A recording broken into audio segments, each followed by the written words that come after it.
In today's video, I'm going to teach you how to set up Adobe Acrobat in Chrome. If you want to edit, sign, or convert PDFs without leaving your browser, adding the Adobe Acrobat extension to Google Chrome is a quick win. We'll walk through the setup from start to finish so you can open a PDF and get professional tools right on the page. Start by opening Google Chrome and heading to the Chrome Web Store.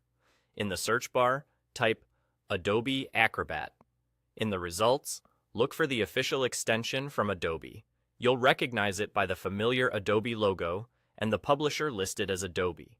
This helps you avoid lookalike tools and ensures you get the real thing. When you found it, click Add to Chrome. A small prompt will appear asking you to confirm. Click Add Extension. Chrome will download what it needs and integrate Acrobat directly into your browser. This usually takes just a few seconds, and you may see a confirmation message letting you know it's been added. Next, you might see a prompt asking to enable the extension. Go ahead and click Enable Extension so it's active. If you don't see that prompt, no problem. Click the puzzle piece icon at the top right of Chrome to open the Extensions menu. Then make sure the toggle next to Adobe Acrobat is turned on. That switch controls whether the extension is allowed to run.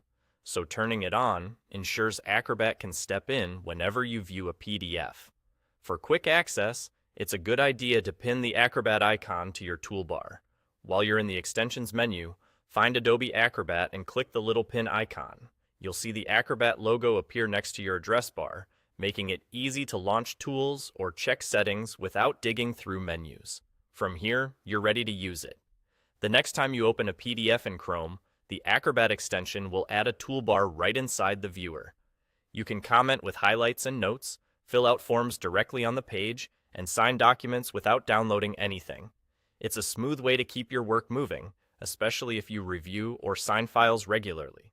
Some advanced features may prompt you to sign in or subscribe, but the core tools for viewing, commenting, and signing are right at your fingertips. And that's it. Your PDF workflow just got a serious upgrade. You're all set and ready to go.